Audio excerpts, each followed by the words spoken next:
Raadiyoo Simbirtuu.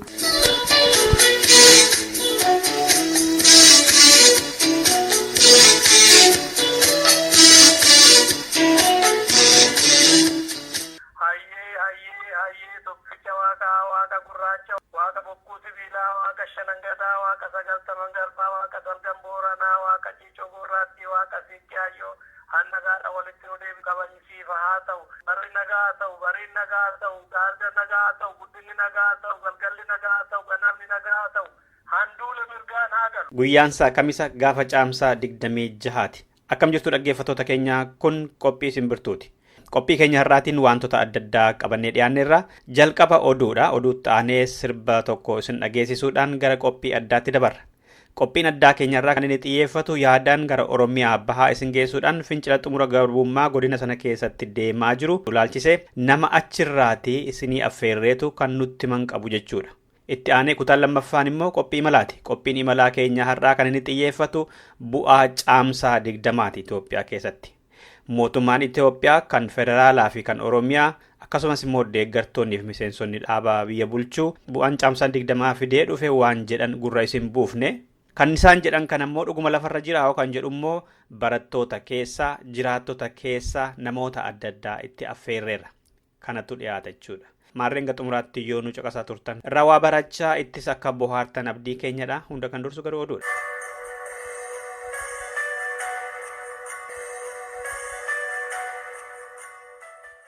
Qeellam Wallaggaa Gidaamii fi naannoo isheetti agaaziin uummata hidhaa fi shororkeessaa jira jedhame. Sababiin kenname immoo miseensaa fi deeggartummaa adda bilisummaa Oromoo fi qeerroo jechuu waraqaan diddaa deddeebi'ee naannoo sanatti bal'inaan faca'ee jiraachuu fi warra mootummaa jala fiigu jedhaman irratti tarkaanfiin fudhatamu dabalaa deemuusaati. Akka oduu nu gaheetti qibxata gaddaa waraanni namoota hidheera Gidaamiitti. Barattoonnis barumsaa yeroo bahan dhaadannoo diddaa dhageessisaa turani. Waan jedhame kana qulqulleeffachuudhaaf bilbilaan kan yaalle nuuf hin milkoofne akka arganneen dhiyeessina. Oduma wal fakkaatuun Ginciitti gadda fincilli xumura gabrummaa cimaan gaggeeffamaa ooluun dhagahame. Qibxata darbee barattoonnii fi jiraattonni magaalaa Gincii gamtaadhaan karaatti bahanii mootummaa Itoophiyaa balaaleffata gaaffii mirga Oromoo ka jedhan immoo kaasaa turan. Hiriira mormii yeroo godhame sanatti karaan gara dhiyaatti dabarsu cufame waraanni guddaan achi qubatee ture jedhe malee miidhaan gahee fi kan hidhaman jiraachuun hin dhagahamne. Dhiyeenya kana mooraa yuunivarsiitii Haramayaa keessaa barattoota irratti boombiin darbatame yoo xiqqaate barataa tokko ajjeese. Kan boombicha darbate humna waraana Itoophiyaatti jedhu kan achi turan. Waraanni mootummaas akkuma barattootaa mooraa yuunivarsiitii sana keessa kutaa ciisaa yookaan doormitariin kennamee fi akka galantu dhagahamaa jira. Nageenya isaaf namni kan maqaasaa hin oofne kun yuunivarsiitii Haramayaa keessatti dhuka'aan naannoo Wing jedhamutti barattoota Oromoo irratti qaama mootummaa Itoophiyaatiin darbatameen kan madaa'an yeroo ammaa kana mana yaalaa Harar keessa ciisaa jiru jedhe.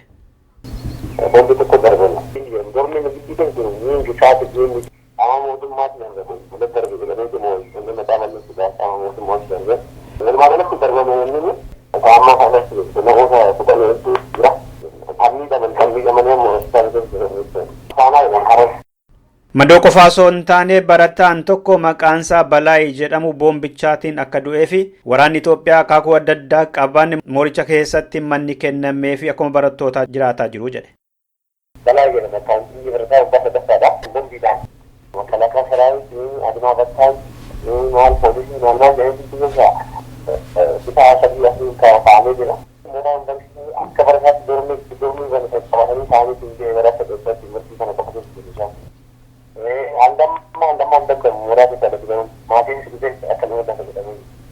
Guyyaa sana dursanii barattoonni saboota biroo 85 ta'an mooraa sana keessaa bahanii waan tureef kan galgala sana turan Oromoota qofaa ta'uu himuudhaan boombii isaan irratti darbatame sun beekaadhaa jedhu namoonni nuti dubbifne achi keessaa. Barattoonni Oromoo maaliif nurratti boombiin darbatama jedhanii gaafannaan hidhaa fi reebbichi deebi'ii mootummaan isaaniif kenne ta'uu dubbata kun.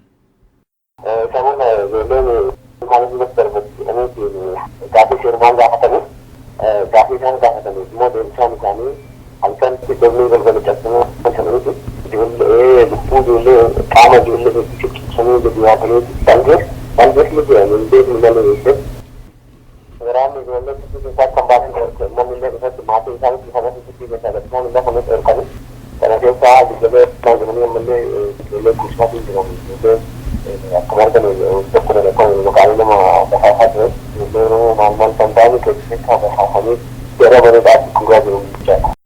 Abbaa boombii sana darbate maaliif gaafattanii jedhamanii barattoonni Oromoo hanga 50 ta'an gaafuma sana waraanaa fi tika Itoophiyaatiin ukkaanfamanii hanga ammaatti achi buuteen isaanii hin beekamne. Warra qabaman keessaa hangi tokko isaan kanadha. Nama kana anda menjadi lakop saling dikenal mata itu tentang. Bahkan dunia yang bisa nama salah nama sibuk dengan dia kata saya. Ragah nama sibuk dengan kita. Semua water yang dari kita. Kerja kita kita mau boleh sama orang tak dia angkat kita angkat boleh kita dulu dulu sama kami itu. Kita nama aku sama tu dengan itu. Wan saja boleh kita teman ini kan. Jadi kita kata dengan itu kami dari dulu ini cara mata dengan ini kan. Dhaggeeffattoota keenya bulchiinsa yuunivarsiitii Haramaayaa kanarratti dubbisuudhaaf deddeebisnee yaallee nama kaasuun arganne akka arganneen yaada isaanii kan dhiyeessinu ta'a. Dhumarratti Ministiriin dantaa alaa Itoophiyaa Afrikaa bakka bu'uudhaan hooggansa dhaaba fayyaa addunyaa yookaan immoo WHOf nan dorgomaa jedhan. Dr. Tewodiroos Adhaanoom kibxata gaddaa Janavaa keessatti sabaa himaaleetti yeroo dubbatan wayita ministeera fayyaa Itoophiyaa turan dhukkuba HIV/AIDS kan sombaa fi kan busaa akka hir'isan dubbatani. Du'aatiin haadholee 69tiin ulfaan kan du'anis 65tti akka gadi bu'anillee eeranii yoo WHO hoogganuudhaaf carraa argatan carraan jijjiiramaa hedduun jiraachuu himani. Mormitoonni Itoophiyaa hedduun immoo Dr. Tewodiroos Adhaanoom harka mirgaa mootummaa Itoophiyaa nama ajjeesaa hidhaa fi ukkaamsaa yoo nagaye waan ta'aniif bakkichaa fi marani jechuudhaan mormaa akka jiran beekamaadha. Dhaggeeffattoota keenya oduun keenya har'aa kanumadha. Sirba kanaan gara qophii addaatti dabarra. Kan yaadaan Oromiyaa bahaa geessu fincila xumura gabrummaa ilaallate.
Dhaggeeffattoota keenyaa kun qophii simbirtuu kan jalqabaati. Qophiin keenya inni jalqabaa kun qophii addaati. Qophii addaa kanaatiin haala yeroo Oromiyaa bahaa keessattuu godina Harargee lamaan keessatti wanta deemaa jiru irratti kan xiyyeeffatudha.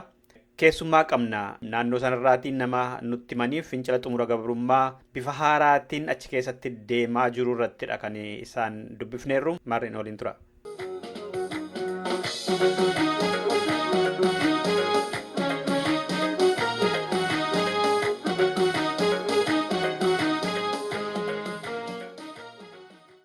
Fincilli xumura gabrummaa Oromiyaa bahaa keessattuu Harargee bahaa keessatti garmalee deemaa jirutu dhagahama. Dhugumadha maaltu ta'aa jira amma?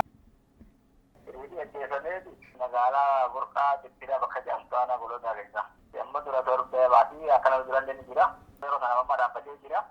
Yeroo sanii hojjettoonni bulchoota aanaa ijoollee hin tuqin aadaa hin ta'in warra fayyadamaa miidhaa yoon nama dhabeebiitti yaa gosaati. Jechuudhaan bultuu miidhaa birootti dhufa. Yeroo kan isheen tuqnaa jedhanii dhoorkanii intalli ijoolleen intalli jaamulchoonni yeroo sanii. Hayyee. Kanirraa kan ka'e hojjettoota guyyaa sanni waa kana ta'e angorraa bagaadhatanii jiran jechuudha. Jechuun ari'anii hojiirraa? Hojiirraa ari'anii yeroo bulchaa jiruu fi hundaa hojiirraa ari'anii jiran jechuudha. Bulchitoota aanaa angorraa kaasan jechuu kan burqaa turtiraa? Irraa gattaasan irraa akkaasan. Eenyutu dhaaba gaa kana? Warra guutuu waraanaa gartee waraanaa jitti waraanaa fuudhu jirte jafaa waraana qabsiisan jechuudha waraanaa. Bulchiinsa kan qabatee jiru waraanadha jechuudha. Waraanaa qabatee jira jechuudha. Mee naannoo Harargee biraa kan biraa maal quba qabdu? Asaboota fa'aa kan akkas? Karaa bakka karaa guddaa waan keessa jedhu inni hedduu gaggeeffattee nama ajjechaa fi waan hedduu baasitee jira. Garaa maatii dhibba sadii ol bokkanaa jedhamee jedhanii lubbulleen akkasumatti hedduudha jabalee lubbuun baasan. Naannoo asaboota kanaa fi akkasumas gaara mul'ataa naannoo jaamtuu daggannoo Noora akkasumatti iddoo boolaaf akkasumas toorata jirti jedhama. Fincila haaraa ka'ee kanarratti barattoota qofa moo uummanni illee qonnaan bulaan illee horsiisee bulaan illee hirmaateera? Uummanni guutuu wajji waan jira jechuudha. Hawaasni waliin biyyaa qotee bulaa fi saddaa hundi wal waan jira jechuudha. Barattoota qofaamee yaadi jalatti qulqulluu seenuu isin barbaadnu gahee isiniif kana amma dhagaan nu bulchuudhaan nu jiru nu fiddan jiru kan jiru hawaasa guutuu jechuudha. Mootummaan guddinni jira misoomneerraa jedha. Dhuguma jira biyya sana keessa? Isaan abbaa biyya sana ajjeesuu isaa armaa biyya sana raafachuu jalqabsoo jira malee guddinni jiramee dhufee jira ammaa garuu waa jira hadiisii gadee hawaa fixanii jiran jechuudha. Gaafa caamsaa 20 kan kabajnu waggaa 25ffaasaa guyyaa mirgi sabaaf sablammootaa itti kabajamettidha Itoophiyaa keessatti kabajameera jedha. Dhuguma mirgi Oromoo yookaan mirgi sabaaf sablammoota hundumaa walqixa eegameera?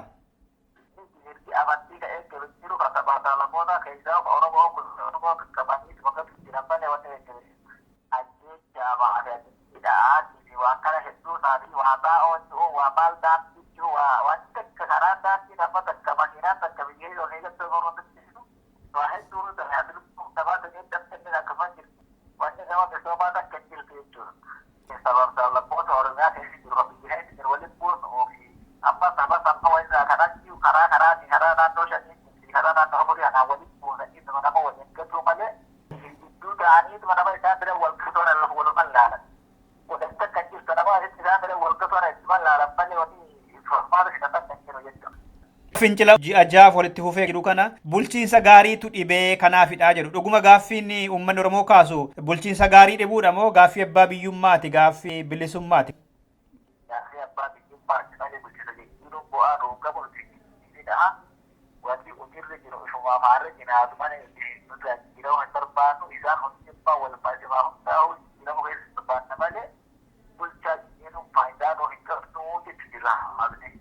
Wanti inni gochuu barbaadu Oromoon jamaannee qabsootti foftee gama namaa nyaatannee dhumu jirra. Karaatti nyaatamu jirra. Mootummaan wajji gallee irraa falmachuu qabnaa yaadu jiruun qabaadha. Wanti qabsoon waan dhufaa isaan malee wanti hin jiru karaa dhufaa isaatii malee formaanni hin jiru karaa kanaa baatu qabnaa yaadu jiruun qabaadha.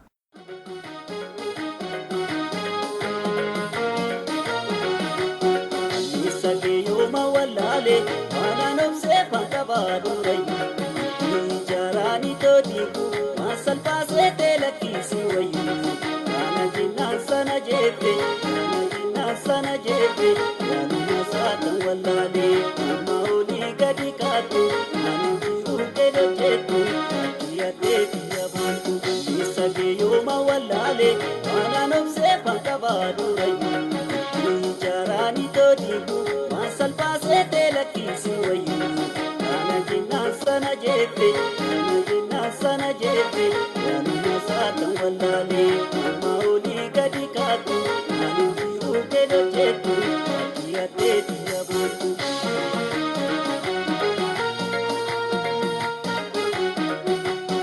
kanatti sete amboti kanu soma seketi mardabi taniti matangulu kanatti sete walfana bulu soma seketi kabajaniti namas kabaju adumake kana wallale chutte asolte kana innistu wanumake ani wallale yejeti nama kana innistu rayo mukana adigalu kamna amaskana chutte asolte disi jenna ejete nama disi jenna waya sitime waya sitime waya sitime na kopa tu jira jante godini siti waya kosini asitime amayobi sisa sabeto dirada siti waya kosini asitime manu matiake gadi de garanti yokana na tugaba kasuma tugaba baredi na kelale wadini maradu nidadi na kelale wadini maradu manu matiake gadi de garanti yokana na tugaba kasuma tugaba baredi na kelale wadini maradu nidadi na kelale wadini maradu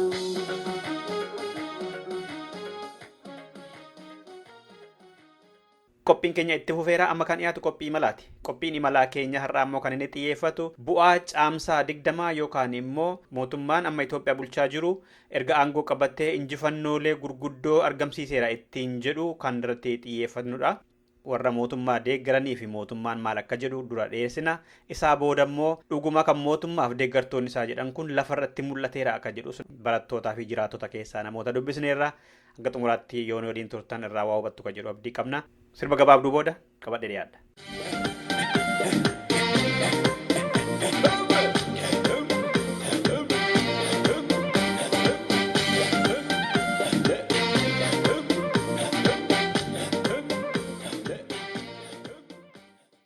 Qondaalonni mootummaa federaalaa waggootii 24 darban kana keessatti mirgi sabaaf sablammootaa kabajamee ofiin bulchuu aadaa isaanii afaan isaanii eegameeraa fi jedhu. Tajaajilli bishaan dhugaatii ibsaa fayyaa daandii fi barnootaa garmalee guddateera jedhu.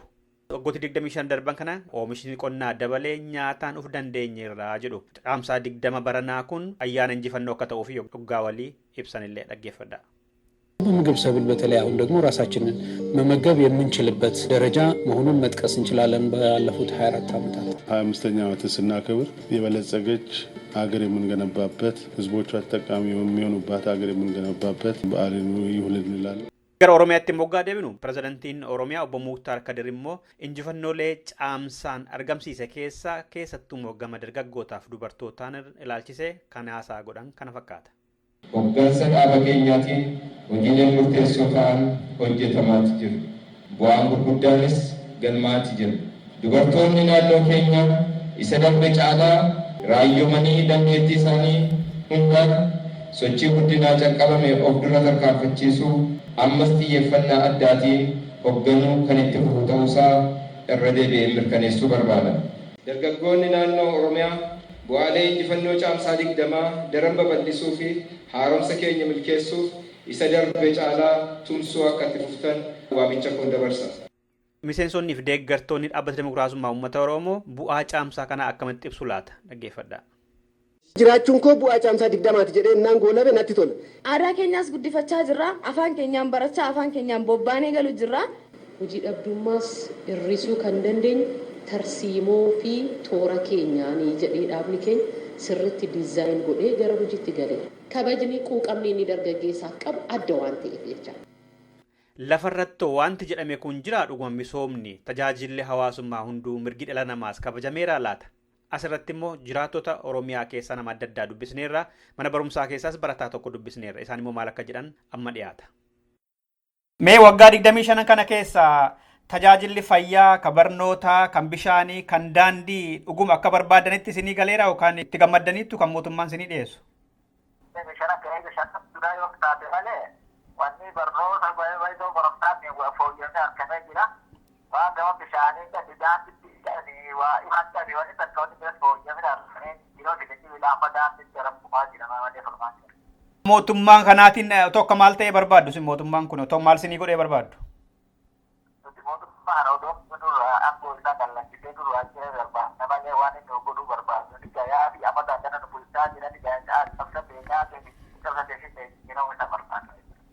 Waggooti 25 kana guutuu barumsi qulqullinaan kennameera, mirgi sabaaf sablammootaa eegameera, misoomni ajaa'ibaa dhufeeraa jedha. Mee isin maal jettu barattoonni waggaa 25 kana akkamitti dabarsitani?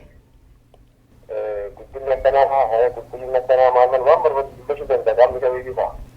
Garuu guddinni amma kanaan dura kan waggaa 25 dura jiru garaagarummaa hin qabu.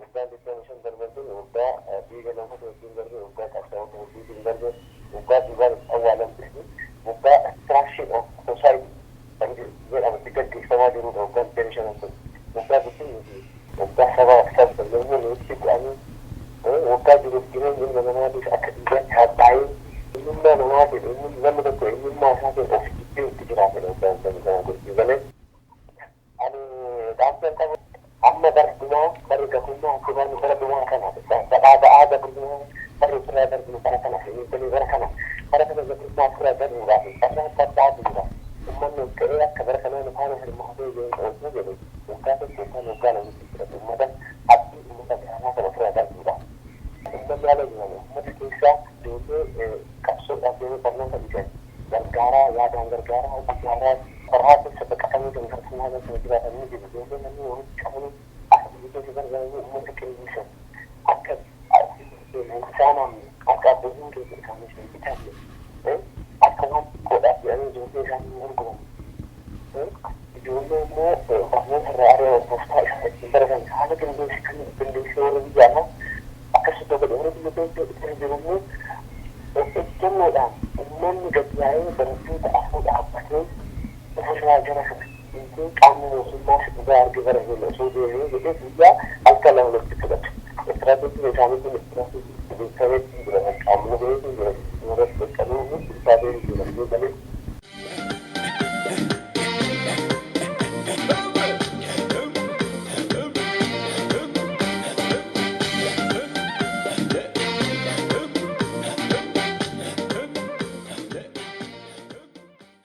Fayyaa ta'a obbo Didhaa Dharraa anaa dhufu. Mootummaan darbee fulbaana 2 guyyaa mirgi sabaaf sablammootaa itti eegamedha. Guyyaan tokkummaa Itoophiyaatti kabajamedha. Guyyaan gaaffiin lafaa fi gaaffiin sabootaa itti deebi'edha jedhee waggaa 17 kabajaa ture. Mootummaan kun immoo mootummaan darbee nama nyaataadha. Gaaffiin sabaaf sablammootaa kan deebi'ee gaafa caamsaa 20 erga aangoo qabadheeti. Sabaaf sablammoonni afaan isaanii, aadaa isaanii, duudhaa isaanii itti kabajamee fi guyyaa kanadha. Kanaaf Itoophiyaa haaraan sirna ani keessa jiru kana keessatti ijaaramtee jedha. Mee isin lamaan iyyuu keessa beektu akkamitti keessu keessattuu dantaa Oromoo laalchisee? Baay'ee kan isin dinquu fi baay'ee ajaa'iba kan ta'e namni gowwoomee fi moofkamee kan ittiin yeroo baay'ee kan dabarse soba biyya kanarratti kan ta'ee jirurraan kan ka'e itti fakkaatee waan isaan jedharu fakkaatee itti malis deebisanii waan sana waan dhofkataniif yeroodhaaf namni waan kun na gargaara jedhee waan sanatti amanee ammanni nuffee biraa garagalutti akka ammanni ijjataa biraa deeffatutti isaan immoo waan baay'ee hojjetaniif kanaaf ummata kana wanti gargaaran hin jiru. Ittuummoo ummata impaayerii kana duwwaa osoo hin ta'in garri harka 70 kan ta'e ummata Oromoo gubbaarratti gibiraa fi hacuuccaan baay'een kan jiru malee waan biyya kana dimokiraasiidha jedhee yookaan immoo haala bulchiinsa gaariitii yookaan immoo olaantummaa seeraadha jedhee wanti fayyade tokko iyyuu hin jiru. Akkana ta'uusaa tokko hin jiru jechuudhaaf kan danda'amu ragaan guddaan qabatamaan haala amma jiru keessaa uummanni keenya kanatti hacuucamaa fi lubbuusaa dabarsaa jiru gubbaarratti kunu ragaa guddaan addunyaa kanarratti ba'uun hin danda'ama. Kanaafuu nu balleessuu kan irratti darbe malee wanti nu tolchuudhaaf wanti gaariidha jennee wanti fudhannes hin jiru. Ammas wanti fudhatamu hin jiru. Waan biyyi kun gaafa dhugaadhaan namni biyya kana bulchuu yookaan immoo eenyumtiyyuu taanaan akka hiree mataa isaatiin of bulchuu akka danda'u dhufe malee homtuu amma gara fuulduraatti homtuu wanti ta'a jennee wanti eeggannus hin jiru. Wanti immoo ta'as jennee immoo ekspeekti goonus immoo hin jiraatu.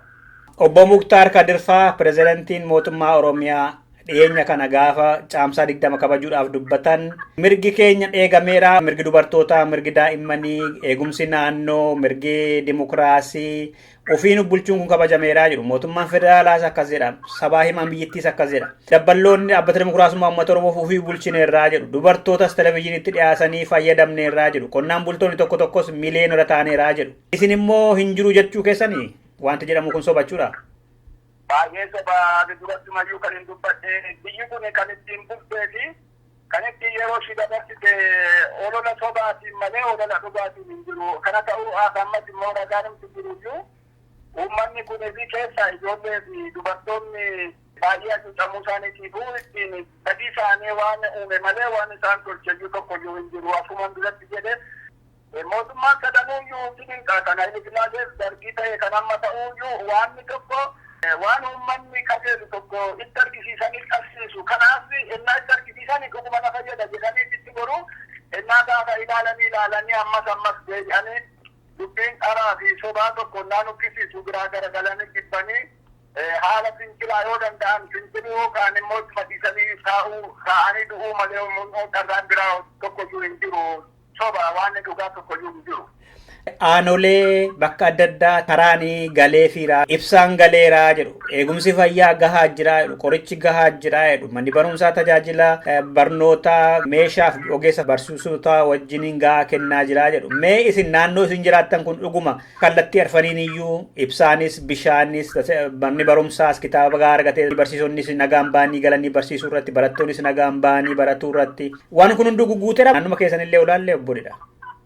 Waa tokkoyyuu dhugaa dubbachuudhaaf eenyuyyuu kana ragaa ba'uu kan danda'u waan tokkoyyuu dhugaa miti. Garuu waan akka dhugaatti dubbatamuu kan nama dandeessisu waan heddumtuu jira wanti dhabame jiru. Garuu hacuuccaa namaatu irra jira. Maaliif namni tokko akka oolee hin galle akka bulee hin bariisifanne ta'uu kan dandeessisu. Amma fakkeenyaaf amma mee ibsaanis haa ta'u wanti biraas haa ta'u bishaan akka ta'ulee bishaan irratti kutu amma fakkeenyaaf raasaanuma darbe kana keessa torban 2 guutuu bishaan mana keenya iyyuu hin jiru tureyyuu finfinnee fayyaa naannochiin gaddeebi'ee hojjata achi fa'inni haayilaandiidhaan fidattee dhuga mana kootti dhugaa dubbachuudhaaf hin jiru bishaan amma jechuun bishaan hin jiru jechuun koo otuma bishaan jiru iyyuu balleessu yookaan ujummoo sana fudhanii gurguratanii warri jala karaa siyaasaa taanee jiraatan ujummoo sana fudhanii gurguratanii inda kana ujummoo hin dhabeera jedhu.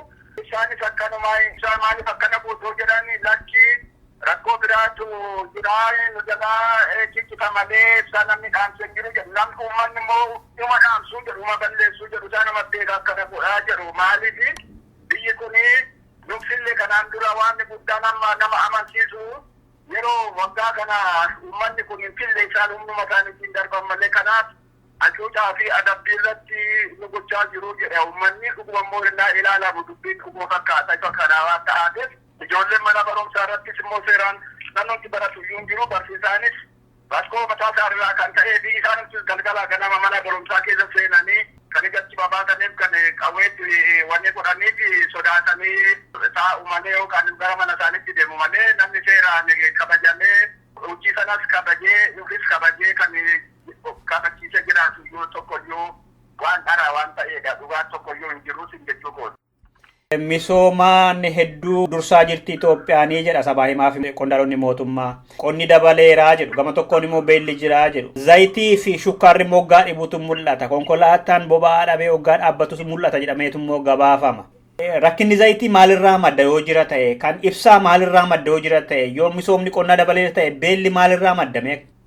Amma isaan beella namatu fidee otoo ta'in uumamaan dhufee jedhama. Amma namni dhuguma otoo karaa sanaa ta'ate namni otoo uumamaan ta'e beelas ta'ee gogiinsa namni kontiroolii gochuu hin danda'a. Namni biyya tokko bulchuyyuu wanni tokko naa dhalatu namni kunoo teknooloojii amma jiru kanatti fayyadamee namni pirediikti godhee waan sanaa itti qophaa'ee uummanni kun innaa beela'uu innaa inni kun dibamu waan tokko eega nama bulche kan hundumaa haguuggee hojjechuun hin danda'a malee akkanuma nama beelessuudhaaf nama rakkisuudhaaf miti. Amma ammaa inni akkuma nama jedheeyyuu innumtiyyuu iddoo gogiinsii fi bokkaan iddoo idilloomni nuti biyya keessa jirruyyuu jireenyi baay'ee hamaadha. Guyyaa guyyaadhaan dabalaa jira. Maaliif bulchiinsi seeraan kana hordofee kana kontiroolii godhee kan hin jiraanne waan ta'eef naggaadeenis ta'u jarris dara caalu kaadireen gara naggaadeetti waan jijjiiramteef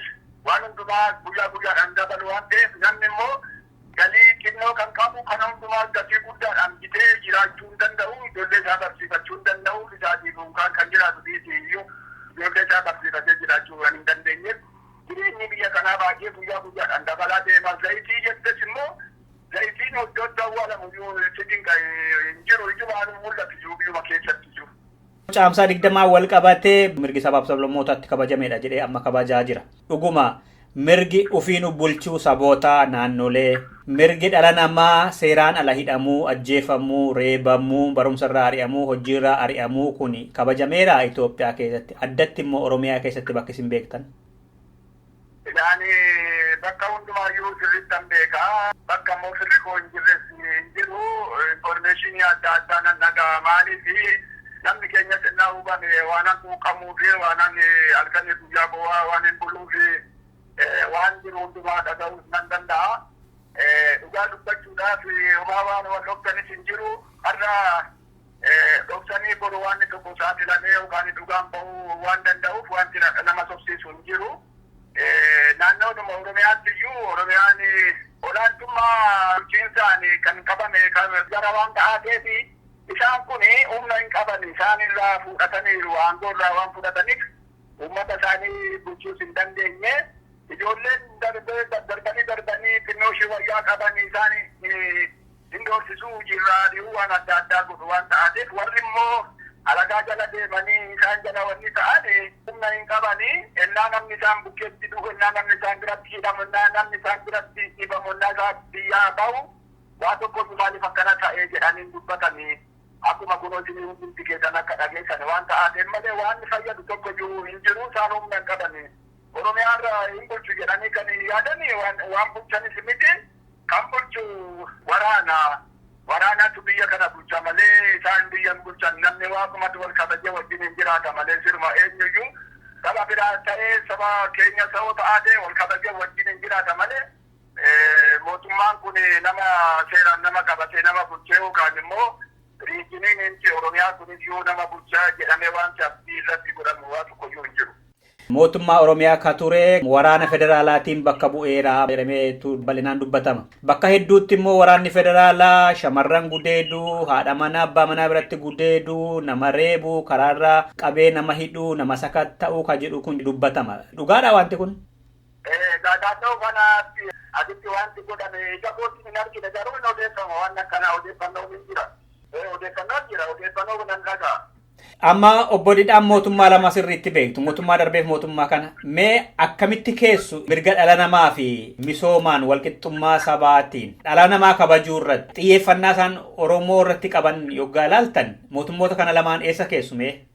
Amma isaan waa'ee dhala namaa yookaan immoo ilmi namaa akkamitti bulaa isa jedhan kana ilaalanii miti yookaan immoo seera biyya kana keessa jiru wallaalanii otoo ta'aatiin Oromoonumti kun gara fuulduraatti baay'ina waan qabuuf na jiraachisuu hin danda'u isa jedhaniif yeroo hundumaa kan ilaalamuu fi teenshiiniin jiru hundumtuu akka waanuma ta'e walitti dhaamolee dhaama walitti dhaamanii wajjin yeroodhaan walitti dabarsan fakkaata. Maaliif ijaa sodaa qabanii fi waan nama sodaataniif waan walitti dhaamanii uummata kana waan hacuucan fakkaata malee dhuguma dhala namaatiin warra dhaabatee miti. Isaan amma aangoodhaan waan guddaa konkuluujiin hin jiru aangoo isaanii akka harka isaaniitiin hin baane malee uummanni dhuguma akkuma uummata tokkootti mirga olaantummaa seeraa yookaan immoo dimokiraasii seeraa fudhatee akka nama tokkootti akka uummata dhala namaatti jira jedhaniitti namanne waan taateef duruma kaayyoo uffatanii duruma ganamuma kaayyoon isaanii waan inni taate qabeenya biyyattii kanaa kaa'amanii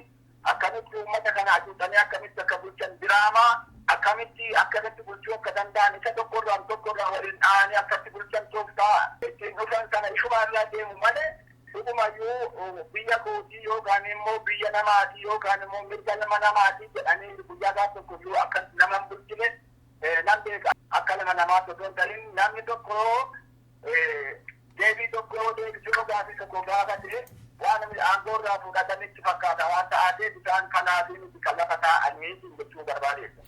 Amma akkasiin jettanitti sirnoonni Habashaa turanis ta'e amma jiru Oromoo toon taane Oromiyaa qofa barbaadu qabeenya isaa qofa. Oromoo aangootti kennuun barbaadan.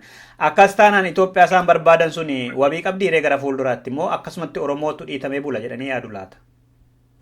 Akka isaan jaalatan yookaan akka isaan jibban osoo hin ta'in dura naannoo lakkiyaa uummata kanaa gara bilisummaa keessanii bulchiinsa gaarii mataa keessan akka bulchan jennaa jennu uummanni dhageenyee ture. Har'a garuu madaa isaa waraan irraan ka'anii mana isaanii waan qaqqabee rakkoo jiru ufuma isaaniitiif waan galameef ishumti illee alagaa jala jirtullee amma beektee Oromoon akka dimshaashaatti waliin barre malee mataa isaatiin bareera jechuun hin danda'ama waan ta'ateef si'achi waan jiru tokko sun hin jiru namni waan nama shakkisiisu waan jiru natti hin fakkaatu. Mootummaa dargii tokkummaa Itoophiyaa jedheetu Itoophiyaa tokkitti ni ijaara yookaan immoo state buildingii jedhaa ture. Mootummaan kun immoo nation buildingiif deemaa jira fakkaata warri jedhanii lamaan isaaniiyyuu hoggaa qeeqan jiru. Mee kan tokko isaan taasisu maa inni biyya tokko ijaaruu fi saba tokko ijaaruu irratti mootummaa dargiif mootummaa kana maaliif lamaan isaaniiyyuu afaan Amaaraa leellisuu aadaa birokiraasii kan sirna darbeetu jira jedhama lamaan isaanii keessattiyyuu olaantummaa garee tokkootu mul'ata sirna darbe keessatti sirna kanattis jedhu lamaan isaaniiyyuu alaabaa tokko jedhanii afaan tokko jedhanii biyya tokko jedhanii hoggaa leellisantu jiru. Nation building fi state building warree faranjiin jedhan kana mootummoota kana lamaan akkamitti ibsitu isin? Ilaamaa dargiin yeroo sana argittummaa ta'uu baatayyuu biyyi kun kan Itoophiyaatti kan jedhan tokkichummaadhaan socho'aa tureetu dargee irra keessisaa kana fakkaataa tureeyyu. Garuu keessisaa immoo hacuuccaan kan jiru namni isaan aangoo kennaniif nama isaanii yookaan immoo nama paartii isaanii isaan paartiidhaan keessummaa paartiidhaan ol ka'aa kan sanatu keessaan nama isaanii gargaaree nama biraa immoo yookaan immoo keessaa Oromoota adduutuu mekaanizimii akkanaa kan uummatan malee isaan mataadhaa fi gubbaasaatti tokkichummaa biyyattii kanaa paaternitizimii jedhan kan hin kabaju maaliif akkuma rakkoo isaan mudateedha amma waan hundumaa kan socho'an amma isa kanas ta'e innaan rakkoo tokko isa hungunnaan maqaa biyyummaattiidhaan socho'a. Innaan immoo waan biraa immoo kan biraa innaa jiraatu nachi karaa kanaan mirga qabdu isinis immoo akkana jiran amma kun federaalizimiidhaan mirga keessanii kabachiifachuu hin dandeessu jedhu. Innaan immoo rakkoon itti dhufu Itoophiyaa biyya kanaa jedhu lammataa immoo alaabaa kana fuudhanii alaabaa kana jalatti du'uu qabnaa jedhanitti fakkeessu. Inni kun hundumtuu maalitti mooksanii uummanni kun akka isaan faana jiraatu barbaadu malee dhuguma karaa dhugaatiin deemaniiti miti. Garuu namni immoo ilaalee waan hundumaayyuu madaalee soba taanaa ni dhiisee kanaafuu wanni karaa kanaan kana jettee wanti fudhattu tokkoyyuu hin jiru jechuu malee taatee. Rakkina yeroo ammaa Oromiyaa keessa jira jettan ijoon maayin? Amma immoo uummanni jiraachuu hin dandeenye manatti deemanii reeffamaa jira. Ijoollee mana barumsaatti barachuu hin dandeenye. Ijoollee mana barumsaa deemaa jiru. Ijoollee mana barumsaa yoo deemte karaa duuba hulluuqanii seenanii meeshaadhaan eegu. Ijoolleen immoo meeshaa argitee hin sodaattiin beekan waan kana waan beekaniif baqatanii deemuu danda'u. Waan rakkoo akkanaatu jira amma yeroo bakka hundumaatti. Dhumarratti yaada xumuraa waan jettan yoo qabaattan dhaamsa carraa isinii kenna. Egaa yaada xumuraa kan hin jedhu Haaluma biyya kana keessa jiru isinis biyya alaa kan jirtan influensiyaa jiru waan beektan natti waan fakkaatuuf isinis waan hima jiruun duubatti akka hin deebinee fi gabaattaniitu gara siminaan akka nutis mirga biyyattummaa keenyaa argachuu akka dandeenyu akka isinis duubatti hin deebine waan akkanaa itti cimee fufuu qabaa. Tole obbo Didhaadharraa yeroo keessaniif guddaa galatoomaa fayyaa ta'a nagaatti. Haa ta'u.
Dhaggeeffattoota keenyaan qophii keenya har'aa walumaa galatti kana fakkaata ture. Warraa hubattaniittu kan jedhu abdii keenyadha. Sirba ittaanu kanaan hanga torbeetti nagaatti hoggansiniin jedhu haalaaf bakka gaarii keessa akka turtan isin hawwuudhaan.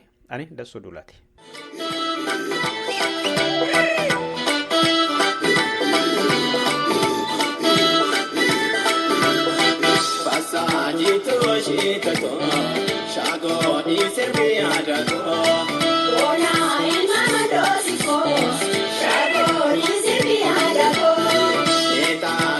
Bareedato fuudhee singala faayato uummaadhaan mul'atan fadhu deemii warra qofaafatu fuudhee singala faayato deemii warra qofaafatu.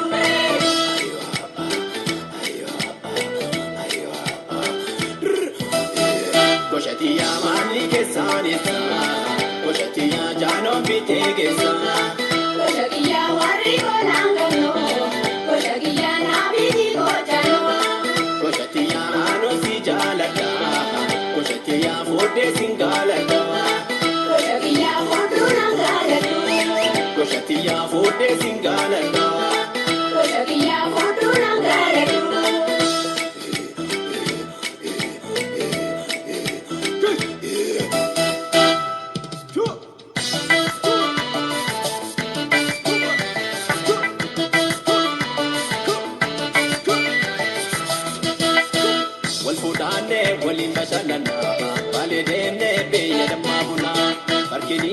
sannati daawwanna Sofu maariif dirree takkaanfanna Wal fuudhaannee waliin bashannanna Baalee deemnee biyya dammaa bunaa Barkilii shoof sannati daawwanna Sofu maariif dirree takkaanfanna